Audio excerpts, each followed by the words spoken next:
Hello दोस्तों, मैं doctor रश्मि त्रिपाठी आपका अपने चैनल लव फाइटर्स एकेडमी में स्वागत करती हूँ। हम जो आईपीसी 1860 का जो चैप्टर 6 हम लोग पढ़ रहे हैं, राज्यों के विरुद्ध जो अपराध के विषय में बताया गया, जिसमें उसमें कल हम लोगों ने सेक्शन 121 और 121 ए दोनों कंप्लीट किया था। और उसमें हमने आपको बताया था कि भारत सरकार के विरुद्ध सेक्शन 121 में कि भारत सरकार के विरुद्ध यदि कोई युद्ध की योजना बनाता है या युद्ध करने का विचार करता है या प्रयत्न करता है, दुष्प्रचार करता है, कुछ भी करता है, तो उसको क्या क्या सजा के प्रावधान थे वो हमने आपको पिछले वीडियो में बताया।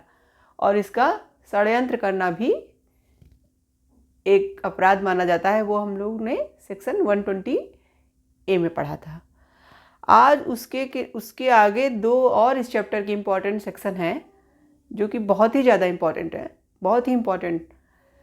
वो आपको मैं आज बताऊंगी। सॉरी। उसमें से जो हमारा सेक्शन एक है 124 ए, जो कि राजद्रोह सेडिशन, वो तो बहुत ही ज़्यादा इम्पॉर्टेंट है। तो अब मैं आपको बताऊंगी, कभी कभी क्या होता है कि लोग राजद्रोह, देशद्रोह, उसको सबको एक ही मानते हैं, लेकिन मैं आज के सेक्शन में आपको ये बताने वाली हूँ कि इन दोनों में अंतर क्या होता है और सही रूप से इसका 124 ए जो है उसमें किसका प्रयोग किया गया है। अब चलिए हम अपने सेक्शन को स्टार्ट करते हैं। तो जो आज का हमारा पहला सेक्शन है, सेक्शन 122। तो बैरेट में देखिए सेक्शन 122 क्या कहता है। भारत सरकार के विरुद्ध युद्ध करने के आशय से आयुध आदि संग्रह करना, यानी इनका कहने का मतलब है कि भारत सरकार से युद्ध करने के आशय से यदि हम कोई आयुध का मतलब हुआ जैसे कोई गोला बारूद हुआ, कोई पिस्तौल हुआ, बंदूक हुआ, ये सब क्या चीज़ें एकत्रित करते हैं। और करना क्या है हमको, भारत सरकार के विरुद्ध युद्ध करना अथवा युद्ध करने का प्रयत्न करने के लिए अगर हम ऐसा करते हैं तो इसे अपराध माना जाता है सेक्शन 122 के अनुसार। और इस अपराध की हमको इस सेक्शन में ही दंड के क्या प्रावधान है वो भी बताया गया है। तो अगर जो पर्सन भारत सरकार के विरुद्ध कोई युद्ध करने का या युद्ध करने के प्रयत्न के लिए कोई ऐसा जैसे गोला बारूद, बंदूक, गोली, ये सब इकट्ठी करेगा, तो चाहे युद्ध करने का इरादा बना है उसका या वो युद्ध करना चाहता है, ऐसी कोई भी कंडीशन होगी तो हाँ, अगर पता चल जाता है तो आप अपराधी घोषित कर दिए जाओगे और आपको इस सेक्शन के अनुसार दंड दिया जाएगा। अब दंड कितना दिया जाएगा, इसका हमें जो दंड का प्रावधान है वो बताता है कि आजीवन कारावास होगा आपको, या कारावास जो होगा वो कठिन या सादा में से कोई एक, और 10 साल का होगा। तो ये हमारा सेक्शन 122 में कहा गया है। सेक्शन 122 हमारा यही कहता है, और उसके साथ साथ फाइन भी लगा दिया जाता है। तो भारत सरकार के अगर आप मतलब कोई विरोध में कोई इस तरह का कार्य करना चाहते हैं जिससे नुकसान हो देश को, तो वहाँ पे आप सेक्शन 122 के अनुसार अपराधी माने जाओगे, जिसकी सजा आपको आजीवन कारावास या कारावास में से कठिन या सादा में से कोई एक में 10 साल का और प्लस फाइन भी मिल सकता है। तो ये था हमारा सेक्शन 122। अब चलिए हम चलते हैं अपने नेक्स्ट सेक्शन की तरफ, जो कि बहुत ही ज़्यादा इंपॉर्टेंट है, सेक्शन 124 ए, जो कि हमारे किसकी बात करता है, राजद्रोह। राजद्रोह, कभी कभी इस राजद्रोह शब्द को लोग देशद्रोह भी कर देते हैं, सेडिशन, इसको लोग देशद्रोह भी कर देते हैं। देखिए यहाँ पे देशद्रोह की कोई बात नहीं की गई है इस सेक्शन में। इस सेक्शन में जो भी बातें बताई गई वो राजद्रोह के बारे में, यानी कि ये हमारा जो राजद्रोह बना उसको 1870 में जोड़ा गया। 1870 में जोड़ा गया। ये चूँकि हमारा जो आईपीसी है वो 1860 का है, तो जो हमारे भारत पे जो अंग्रेज राज्य करते थे वो उन्होंने अपने लिए ये बनाया था, उन्हीं के लिए कहा गया है राजद्रोह। यानी कि उनका जो राजा हुआ करता था उसके खिलाफ जब तो कोई विद्रोह करता था तो उसके लिए यह शब्द राजद्रोह यूज किया गया था। और इसे उन लोगों ने 1870 में जोड़ा था अमेंडमेंट करके, पहले ये नहीं था आईपीसी में। तो जैसा कि जब भारत में जो रहने वाले पर्सन होते थे वो उनके खिलाफ जब कोई भी इस तरह का काम करते थे तो उनको उनके ऊपर राजद्रोह का वही सेक्शन लगाया जाता था। अब चलिए हम देखते हैं कि इस राजद्रोह में अंदर में मतलब बेयर एक्ट में क्या कहा गया है। बेयर एक्ट में क्या कहा गया है, पढ़िए। राजद्रोह जो कोई बोले गए या लिखे गए शब्दों, संकेतों या चित्रों के माध्यम से सरकार के प्रति घृणा या अवमान पैदा करेगा, ऐसा कहा जाएगा कि उसने अपराध किया है। मतलब इनके कहने का मतलब ये है जो कोई बोले गए, यानी कि आपने कुछ ऐसी चीज़ें बोल दी जो सरकार के राज्य के विरोध में है, या आपने कोई लिख करके ऐसी बात कही, या आपने संकेतों के माध्यम से कुछ ऐसा कहा जिससे जनता के मन में सरकार के प्रति आक्रोश पैदा हो, मतलब घृणा पैदा करना। और चित्रों के माध्यम यानी कोई कार्टून वगैरह या कोई ऐसी चीज़ बना करके आप राज्य के प्रति लोगों को भड़का रहे हो, घृणा पैदा कर रहे हो, तो वहाँ पे हमारा राजद्रोह का अपराध माना जाएगा, जो कि सेक्शन 124A में बताया गया है। अब देखें, यहाँ पे देशद्रोह की कोई बात नहीं की गई है, क्योंकि उस समय जब आज़ादी हमको नहीं मिली थी तो राजा के प्रति जो हमारी जनता का बिहेवियर होता था, इसीलिए उन लोगों ने बनाया था। अब आज के समय में हमारे यहाँ क्या हो रहा है कि उस राजद्रोह शब्द को, ये जो राजद्रोह है, इसी को हमारे यहाँ सरकार जो अब बनती है, जो उसके प्रति अगर कोई कुछ कह दे रहा है तो वहाँ पे ये राजद्रोह लग जाता है। अभी आपको पहले बेरेट की बातें बता दें, फिर बताएं कि इस समय राजद्रोह मतलब किस तरह से भारत में प्रयोग किया जा रहा है। अभी तो हम लोग अपने सेक्शन की तरफ चलते हैं कि इसमें बेरेट में क्या क्या बातें दी गई हैं। तो बेरेट में जो कहा गया है कि जो बोल करके, लिख करके या संकेत से या कार्टून या कोई चित्रों के माध्यम से देश की जनता में जो घृणा या अवमानना पैदा की जाती है, वही हमारा राजद्रोह कहलाता है। और इसके लिए इस सेक्शन में दंड के कुछ प्रावधान भी हैं, कुछ दंड भी मतलब दिया गया है। इसी सेक्शन के अंतर्गत दंड भी बताया गया है। वो दंड क्या है, चलिए देखते हैं। दंड हमारा इन्होंने दिया है आजीवन कारावास प्लस फाइन, या उस पर्सन को आजीवन कारावास मिलेगा फाइन के साथ, या 3 ईयर का कारावास फाइन के साथ, या सिर्फ फाइन। तो ये इसकी सज़ा इन्होंने बताई है। और इस जो बेयर एक्ट है, हमारा बेयर एक्ट की जो लैंग्वेज है 124A में, उसने 3 स्पष्टीकरण भी इसके बारे में दिया हुआ है कि कहाँ पे हमारा ये राजद्रोह शब्द को नहीं माना जाएगा। जैसे कि इन्होंने कहा है स्पष्टीकरण में कि अगर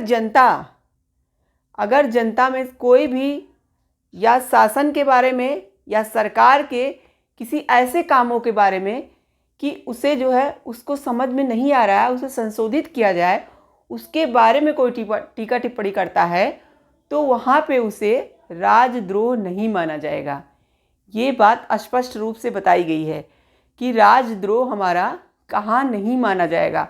मतलब राजद्रोह इन्होंने कहा है तभी माना जाएगा जब आप ऐसे शब्दों या ऐसे लिखित शब्दों या ऐसे बोल करके, मतलब कोई शब्द का, या लिख करके, या संकेत के द्वारा, या किसी कार्टून के द्वारा अगर ऐसी चीज़ों का प्रयोग करते हो जिससे जनता के मन में जो घृणा पैदा हो, जब तक वो भावना से आप वो काम नहीं करोगे, वो काम दिखाई नहीं देगा, तब तक आपका राजद्रोह नहीं माना जाएगा। हमारा सेक्शन 124A यही कहता है टिप्पणी के माध्यम से। इसलिए इसने बता दिया है कि अगर शासन के बारे में या प्रशासनिक कोई काम के बारे में हम कोई मतलब ऐसी टीका टिप्पणी करते हैं जिससे उनके कामों में सुधार लाने का हमारे मन में ऐसा विचार है, तो वहाँ पे हमारा राजद्रोह नहीं माना जाएगा।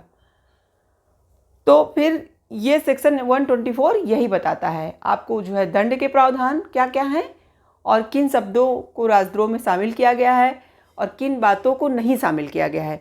हमारा सेक्शन 24A यही कहता है। और इसके कुछ इम्पोर्टेंट केस हैं, चलिए हम उसको देख लेते हैं।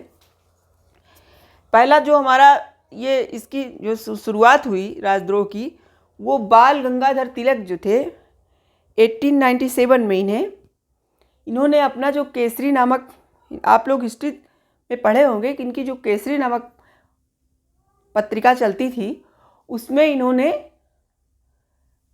कुछ ऐसी टीका टिप्पणी कर दी थी जिससे इनको सेक्शन 124A के अकॉर्डिंग राजद्रोह का अपराधी माना गया था।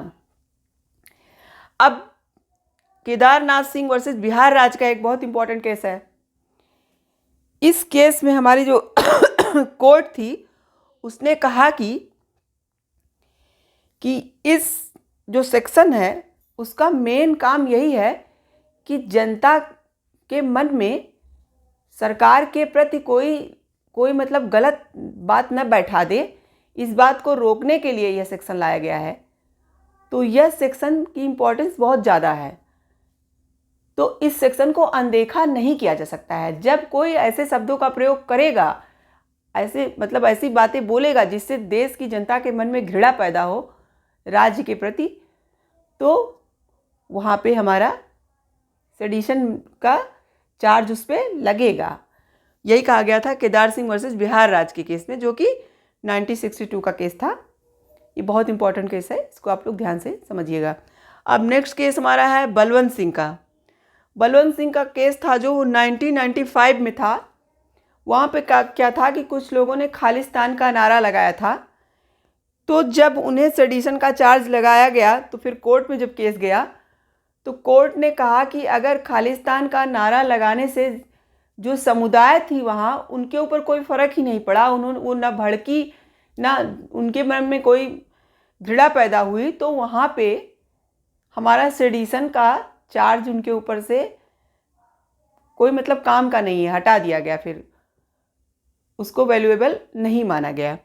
अब हमारा जैसे नाजिर खान वर्सेस दिल्ली राज्य का केस था, यहाँ पर भी हमारे जो है कोर्ट में ये कहा गया कि यदि कोई ऐसे शब्दों का प्रयोग करता है जिससे हमारी जनता के मन में सरकार के प्रति घृणा की भाव होती है या फिर जनता भड़कती है सरकार के प्रति, तो अगर ऐसा हुआ है तो वहाँ सेडिशन का चार्ज उसके ऊपर लगेगा ही।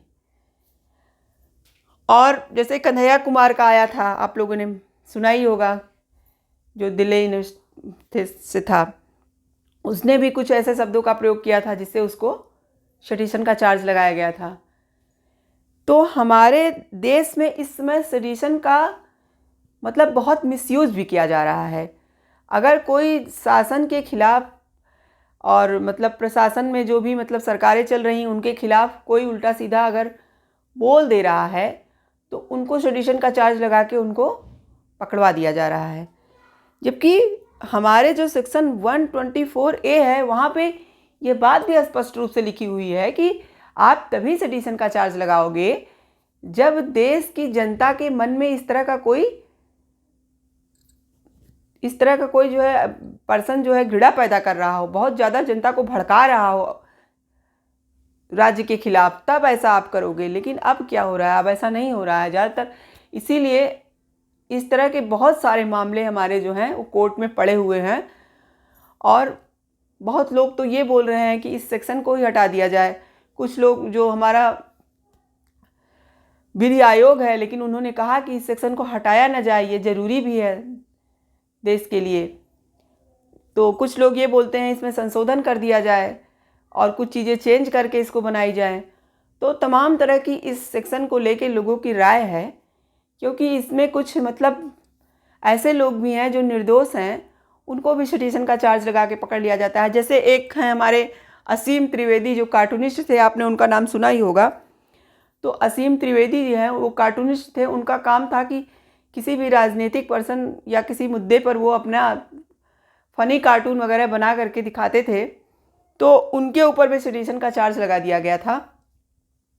जबकि उनका कोई ऐसा मकसद नहीं था कि वो जनता को भड़काएं जो है हमारे शासन के प्रति या राज्य के प्रति, उनका ऐसा कुछ मकसद नहीं था। वो तो लोगों को सिर्फ एक मजाकिया अंदाज में अपनी बातें बताते थे कार्टून के माध्यम से, लेकिन उनके ऊपर भी सेडिशन का चार्ज लगा दिया गया था। ऐसे मतलब सेडिशन के चार्जेस बहुत ज़्यादा इस समय बढ़ गए हैं। आए दिन कभी किसी फिल्मी हस्ती पे लगा दिया जा रहा है, कभी किसी पे लगा दिया जा रहा है। तो इसीलिए सब बोल रहे हैं लोग कि इसमें चेंजेज होने चाहिए या इसे और अच्छे तरीके से संशोधित करके बनाया जाना चाहिए। तो यहाँ पे इस सेक्शन 124A में हमने देखा कि सिर्फ राजद्रोह की बात की गई है, देशद्रोह की बात नहीं की गई है। हाँ, देशद्रोह शब्द को भी इनको डालना चाहिए था। अब हमारे जो नया बीएनएस बन रहा है, हो सकता है उसमें ऐसा किया जाए, क्योंकि लोगों के ऐसे भी सुझाव हैं कि देशद्रोह शब्द को भी डाला जाए। और अब देखिए जो बीएनएस हमारा आया है उसमें कुछ चेंजेस के साथ इन्होंने राजद्रोह को प्रस्तुत किया है। जब हम बीएनएस से इस चैप्टर को कंपेरिजन करके आपको बताएंगे तो वहाँ बताएंगे कि जो हमारा ये राजद्रोह है वो बीएनएस में इसमें संशोधित करके क्या बताया गया है। तो ये था आज का हमारा सेक्शन 122 और सेक्शन 124A। आशा करते हैं आपको देशद्रोह और राजद्रोह में फ़र्क क्या है ये भी समझ में आ गया होगा और ये दोनों सेक्शन भी समझ में आ गए होंगे। अगर कुछ नहीं समझ में आया है तो आप हमसे क्यूरी करके हमारे कमेंट बॉक्स में हमसे पूछ सकते हैं।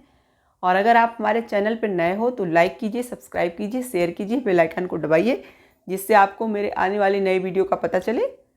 आज के लिए बस इतना ही। Thank you very much.